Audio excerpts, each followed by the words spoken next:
El campo de la seguridad es una de las cuestiones que más preocupan hoy a los estados en un mundo que reconocemos como globalizado. La seguridad no es una acción en sí misma, sino un estado de cosas, una percepción de la persona, de la sociedad. Para lograr esa percepción en la sociedad, el Gobierno define políticas de seguridad que garanticen el desarrollo, los derechos individuales, la libertad y la protección de la persona contra las amenazas. En este contexto asistimos a un proceso creciente de lo que se ha dado en llamar securitización, un concepto que describe las consecuencias de tratar distintos asuntos como amenazas existenciales que han de ser combatidas, justificando que el Estado sortee las limitaciones normales y acuda a medidas extremas. Para profundizar en este tema tan interesante, contamos con el catedrático de la UNED, Jorge Benedicto, y una experta que nos presenta. Buenas a todos y a todas. Hoy vamos a abordar un tema que en principio puede parecer un poco abstruso, demasiado teórico, pero luego realmente, como veréis y como intentaremos mostraros, es un tema que tiene muchísimas implicaciones incluso en nuestra vida diaria. Vamos a hablar de globalización, Estado y seguridad. Para hablar de este tema hemos invitado a una experta en todos estos temas de políticas de seguridad, de relaciones con el Estado, etcétera, que es Laura Fernández de Mosteguín, que es profesora de la UDIMA aquí en Madrid. Muy buenas, Laura. Buenas, Jorge. Os doy la bienvenida a todos y a todas a este programa. Muchas gracias por invitarme, a la UNED y a ti en particular. Estoy encantada de estar con vosotros. Bueno, pues vamos a ver en esta media hora, vamos a intentar hacer una conversación básicamente sobre estos tres términos y sobre las relaciones que hay entre ellos. Un poco para situarnos, el inicio del programa tiene que ser hablar un poco sobre el debate sobre cómo se ha transformado el poder del Estado en estos últimos años. Bueno, pues muchas gracias, Jorge. Me parece una pregunta o una entrada muy pertinente.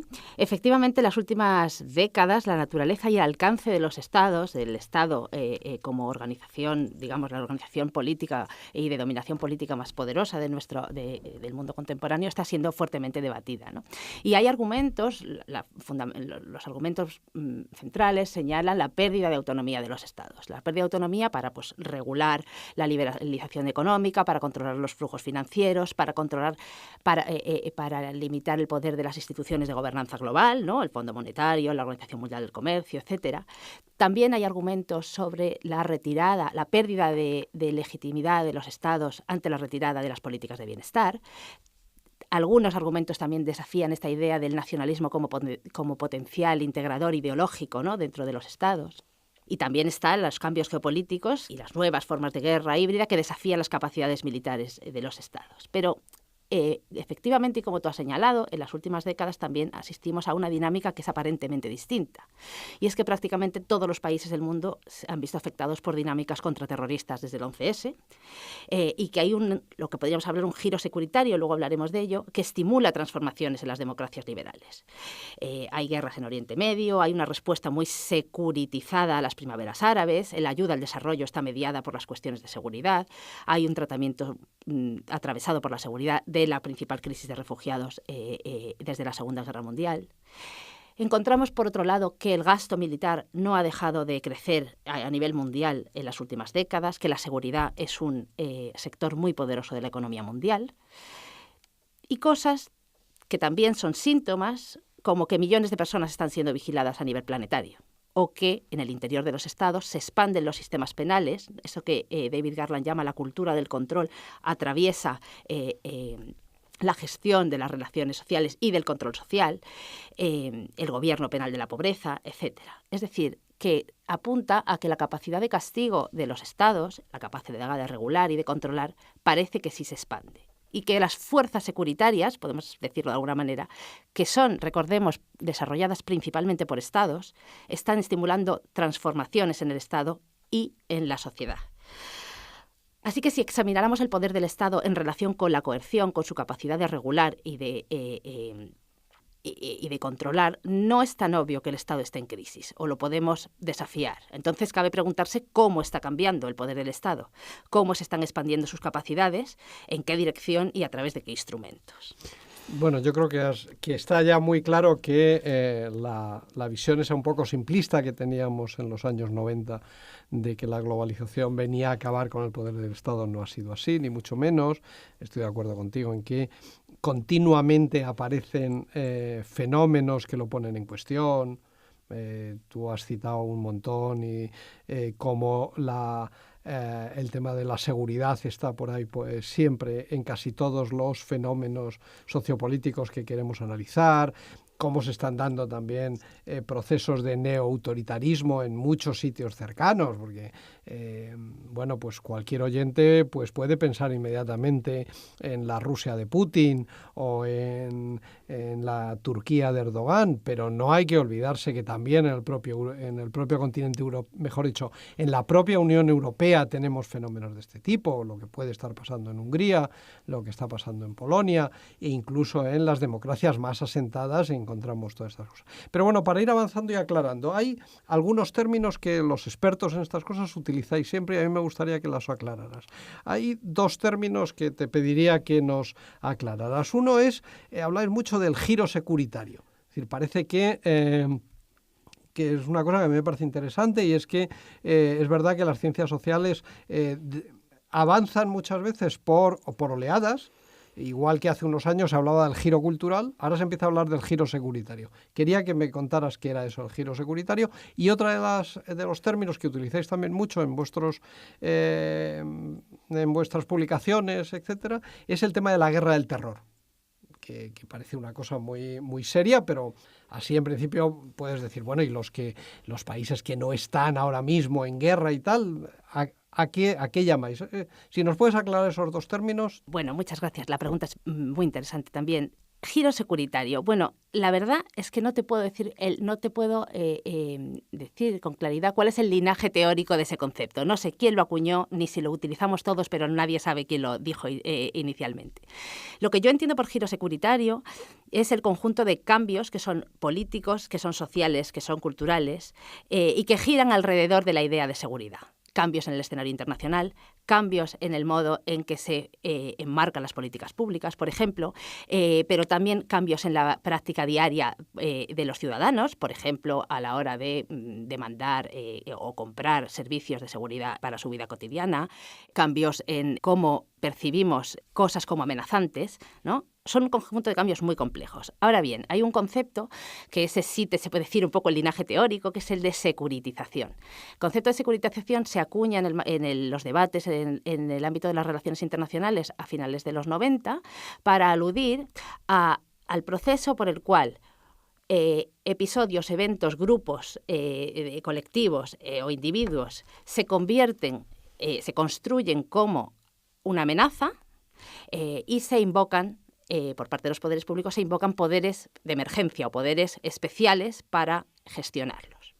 Entonces, esto vale para, por ejemplo, el tratamiento de los refugiados o el tratamiento de los movimientos de población que se construyen sociopolíticamente como amenazas y entonces se invocan poderes excepcionales. Dice, aquí hay un problema que es excepcional, que es una amenaza, a veces también como amenaza existencial se construyen y requieren un tratamiento distinto, que generalmente es policial y militar. Ese sería el proceso de securitización. Dentro del proceso de ese mismo proceso de securitizar, hay, a mi juicio, un proceso de despolitización, ¿no? De sacar de lo normal de la vida política y convertir de nuevo en esa idea de amenaza. Ese sería el concepto, que es central y que lo usamos todos permanentemente en nuestros análisis, ¿no?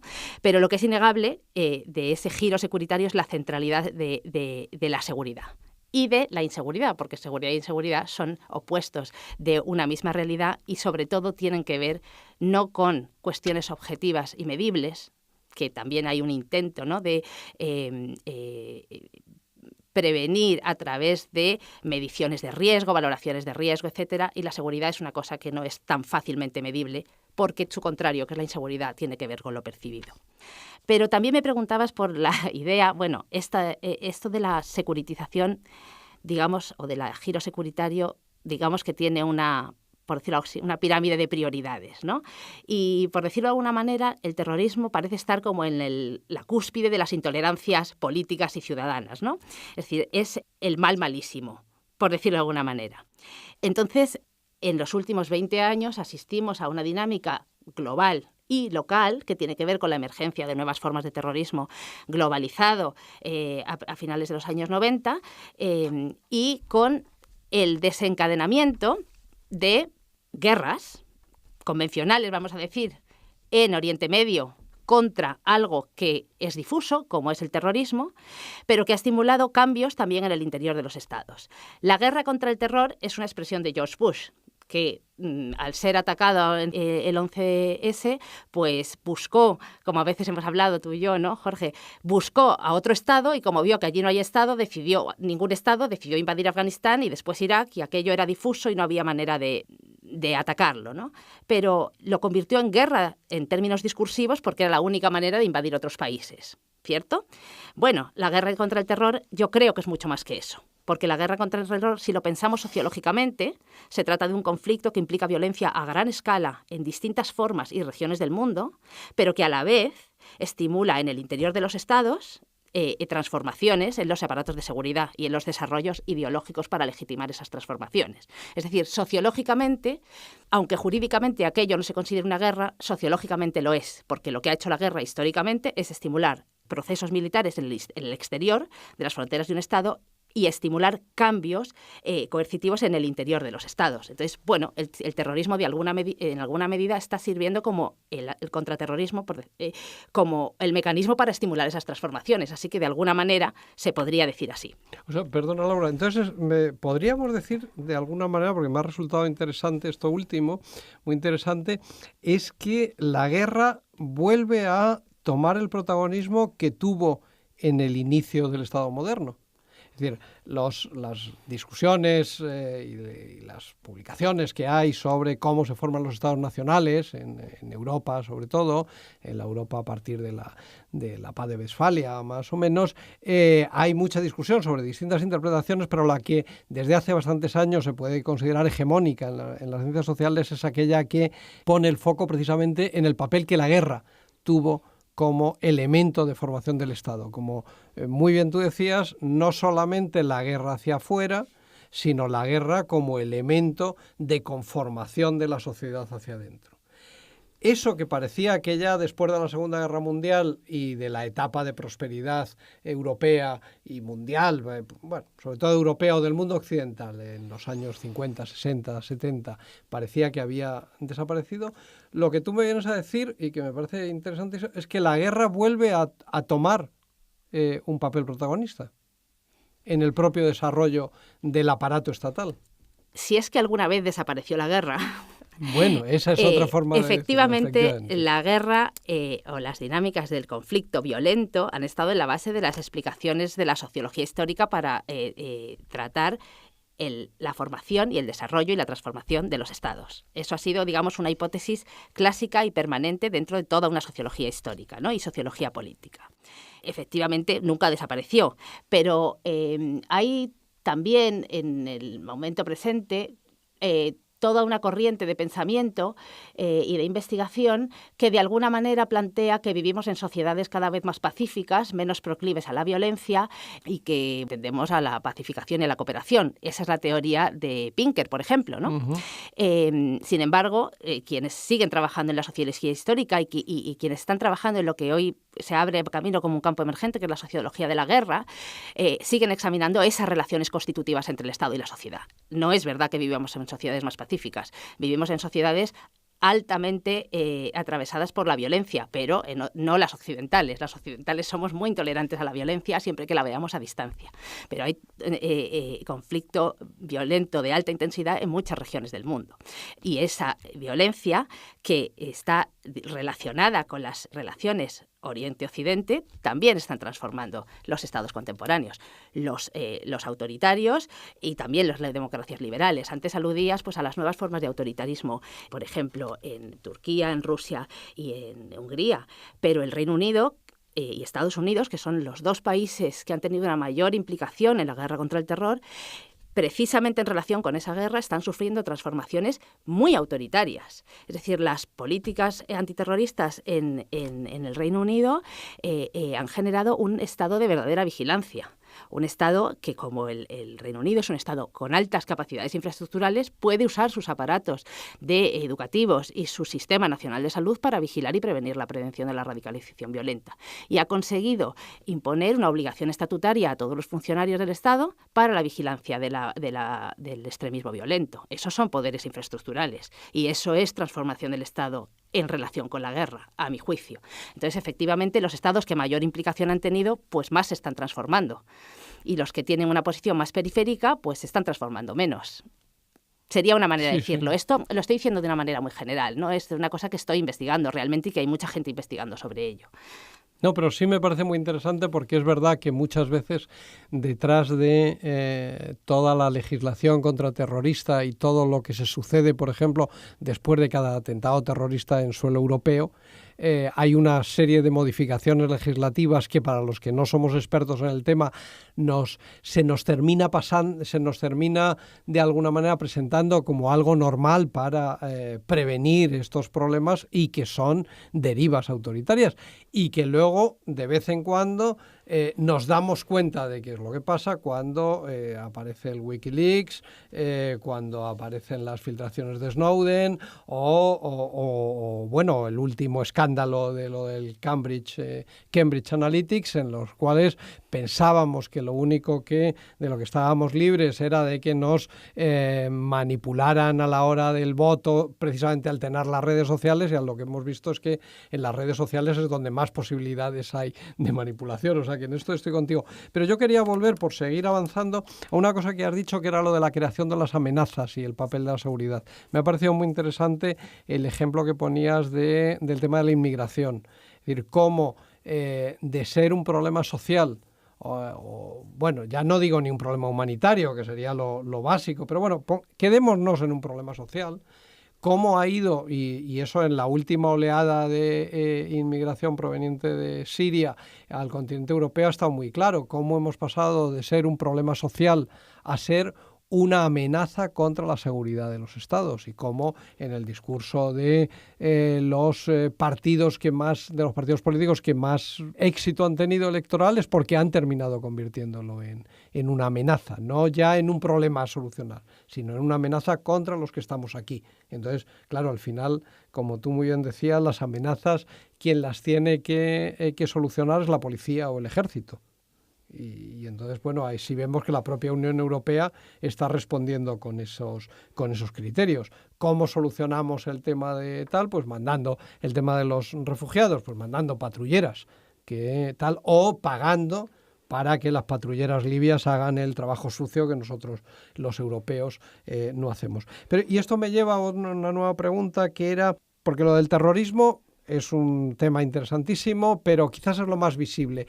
Pero parece entonces, por lo que nos dices de lo de el problema de la inmigración y muchos otros campos, que todo este tema de la seguridad y de la securitización afecta a muchos ámbitos de la vida social, ¿no? O sea, no es solamente ¿es solo el terrorismo o hay muchas más cosas? Claro, efectivamente, el terrorismo, como te decía antes, es lo que está en la cúspide de lo intolerable, ¿no? Pero luego hay muchas instancias donde eso se puede examinar.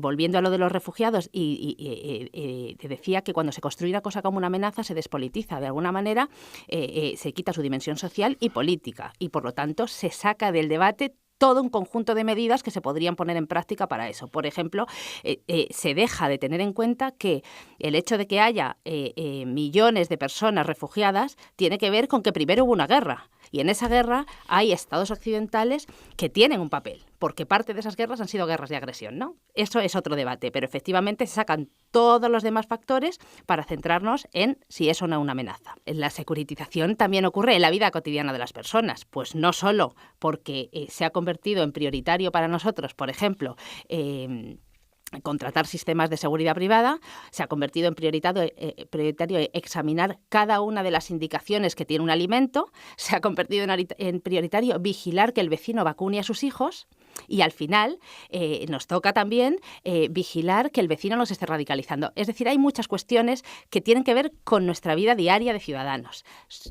Por ejemplo, que tengamos que ser nosotros responsables de la propia seguridad en Internet. Es decir, de las aplicaciones que descargas, no descargas y el potencial virus que puede tener que al final afecta a la seguridad colectiva de todos, ¿no? Son como ejemplos de que la seguridad, la necesidad de seguridad, la demanda de seguridad, el marco de seguridad atraviesa buena parte de nuestra vida cotidiana.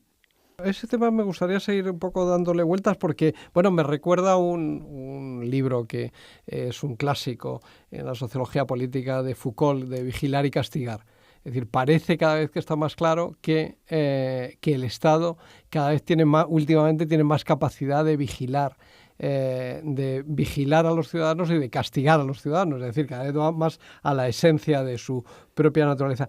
Y cogiendo la segunda parte, que es la de castigar, esto tendría algo que ver también con un proceso que están denunciando sobre todo los sectores más activistas de la sociedad, que se da en bastantes sociedades occidentales y muy concretamente en España, que es el fenómeno de la represión de la protesta. Se está hablando mucho de que el Estado, digamos, ha pasado, o los estados, en las democracias liberales, cada vez más tiende a reprimir y criminalizar. Incluso hay algunos autores y hay algunos grupos activistas que hablan de criminalizar la protesta. ¿Tú crees que lo podemos meter también un poco dentro de este conjunto de fenómenos? Claro, efectivamente, cuando esa sería otra instancia, ¿no? En la que otro ejemplo en el que una práctica habitual de las sociedades, que es decir, manifestarse el conflicto social, ¿no? El conflicto político dentro de los canales o de los márgenes del Estado democrático, de repente, o en los últimos años, se está vigilando mucho los márgenes en los que se mueven esas protestas.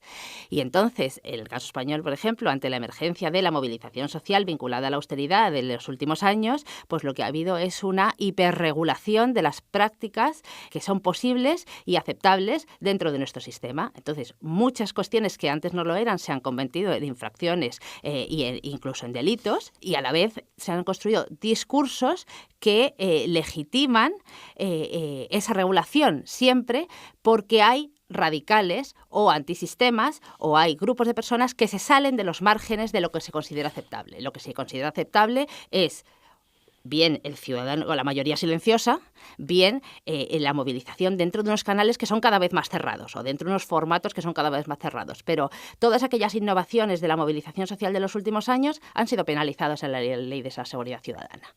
Entonces, lo que ha habido también, y hay mucha gente trabajándolo, es una construcción de la protesta que prácticamente es en sí inaceptable. Todas las innovaciones como ocupar el espacio público, etcétera, se han convertido en inaceptables en esta democracia. Pero no solo, también se ha regulado lo que se puede decir y lo que no se puede decir. Hay una regulación del discurso. Esto lo hemos visto, bueno, sobre todo con el humor, la sátira, etcétera, con todos los procesos que ha habido en los que manifestantes o protestatarios han entrado en la Audiencia Nacional, ¿no? Bajo delitos de enaltecimiento del terrorismo. O sea, que ha habido una expansión de lo que se consideraba inaceptable, se ha regulado penalmente y además se ha construido un discurso de lo aceptable y de lo inaceptable. Yo creo que, bueno, efectivamente, el control de la protesta es uno de esos campos que se ha securitizado, pero eso no ocurre aquí, ocurre en todos los países de nuestro entorno, no solo aquí. Nada de lo que estoy hablando ocurre solo aquí.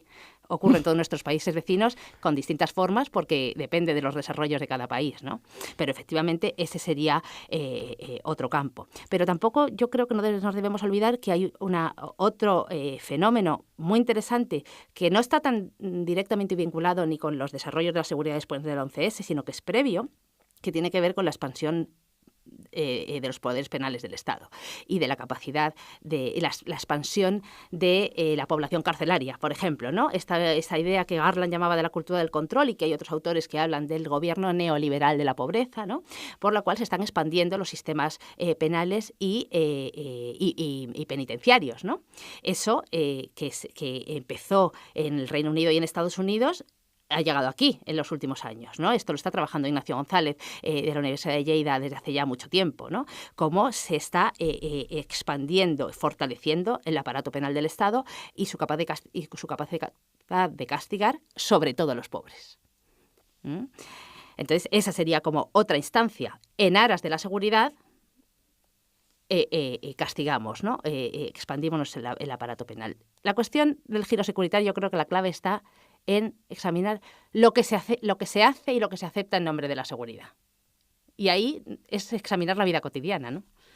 Porque a mí me resultaba también muy interesante cuando decías cómo muchas de los debates que ha habido últimamente sobre el tema de libertad de expresión, etcétera, se intentan zanjar con recurriendo al término, por ejemplo, al término terrorismo, como si fuera una especie de espantajo que utilizamos para cualquier comportamiento disidente. Es decir, que es evidente y sobre todo que cuando te pones a pensar es verdad que esta obsesión por la seguridad alcanza a todos los ámbitos de la vida privada, de la vida, digamos, más cotidiana. Pues claro, yo pensaba pues desde la obsesión por el tema de la vigilancia, por ejemplo, en las ciudades. Lo vemos en todas las series de televisión. Cuando el malo ha cometido el delito, pues entonces van y los servicios municipales empiezan a ver todas las cámaras y encuentran al que pasaba por allí. Pero eso no deja de ser también un atentado contra la propia privacidad ciudadana y tiene sus muchos peligros. Pero es muy interesante cómo los ciudadanos vamos poco a poco aceptando cosas que quizás en los años 80 eran impensables. Se habla mucho del tema de la libertad de expresión, pero el tema, por ejemplo, de la vigilancia del Estado a través de las cámaras urbanas, eso es otro de los temas que estoy convencido que en los debates de los años 80 se hubiera considerado como una intromisión inadmisible en la privacidad. Y esto ya me lleva, para ir un poco acabando, a lo que son las consecuencias de estos fenómenos que hemos estado hablando, que nos podíamos haber tirado mucho tiempo. Realmente, Laura, si pudiéramos resumir, ¿qué implicaciones crees tú que tienen todos estos fenómenos en el futuro de las sociedades democráticas? Bueno, pues efectivamente muchas de esas cuestiones tienen consecuencias muy importantes para la vida democrática. La primera de todas es la erosión de los derechos civiles. Es decir, la preocupación del siglo XIX era cómo expandimos los derechos civiles para quitarle poder al Estado. La preocupación de hoy parece, desde luego la política, pero no sé a qué nivel social, es cómo limitamos los derechos civiles frente a otros enemigos. Y nos estamos olvidando de cómo en ese proceso se expande el poder del Estado. Es decir, los derechos civiles es una de esas dimensiones que tiene consecuencias para la vida democrática, pero a la vez están relacionadas con la limitación de lo político, de las posibilidades de conflicto, de las formas del conflicto y de las posibilidades del discurso, de lo que se puede y lo que no decir. De manera muy relacionada está la idea de la privacidad y la vigilancia. La privacidad es fundamental para el desarrollo de los individuos, pero también para el desarrollo de los ciudadanos, porque el discurso político y la política también se aprende en el ámbito privado antes de salir a lo público. Y tú puedes pensar cosas en lo privado que no dirías en lo público, pero ahí también se construyen los argumentos. Y ambas cosas conducen a la posibilidad de despolitización y de autocensura de muchas cuestiones que son muy relevantes.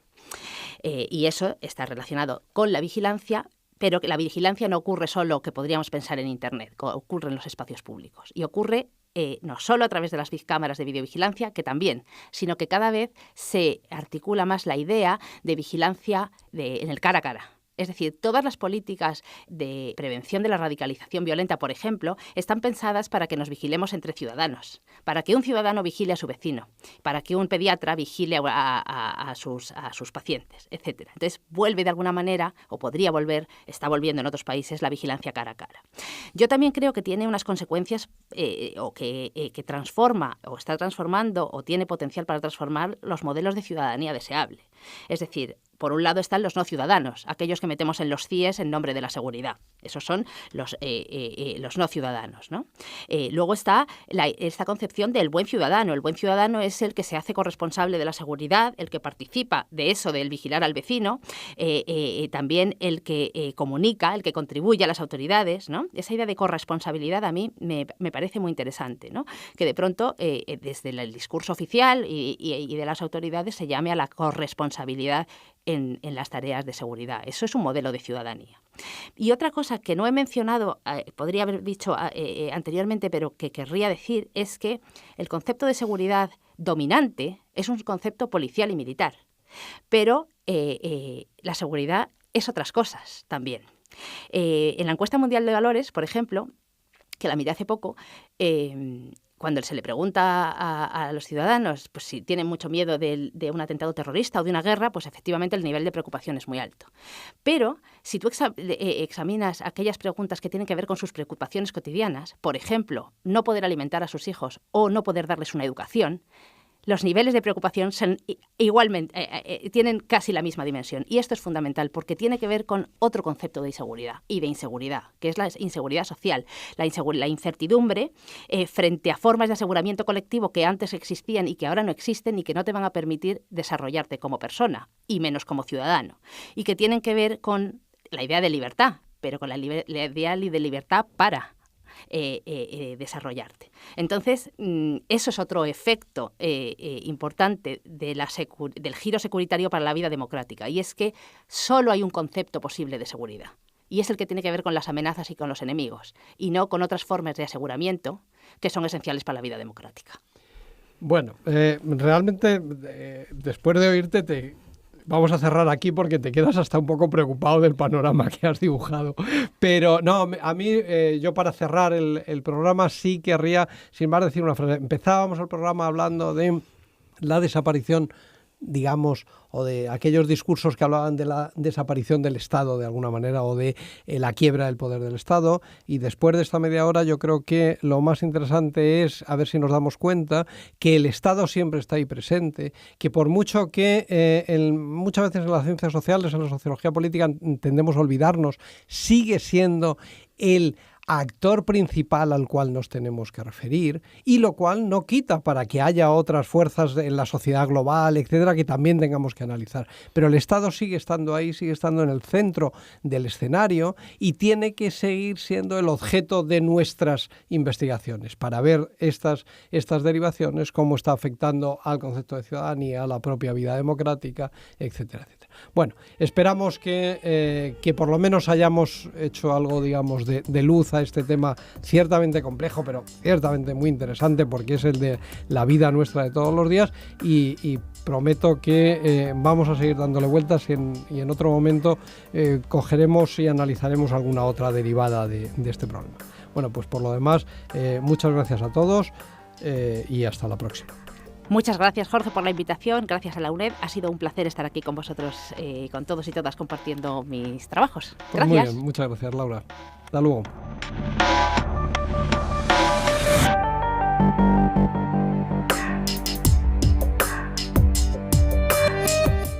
Globalización, Estado y seguridad, o cómo se ha transformado el poder del Estado en los últimos años como consecuencia de los desafíos que supone el reto de la seguridad.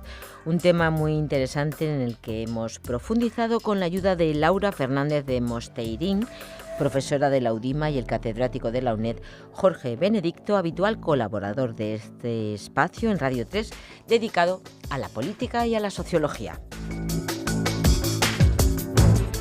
Mañana volvemos a encontrarnos en esta misma emisora y siempre que lo quieras desde nuestro canal multimedia canal.uned.es y en YouTube Radio.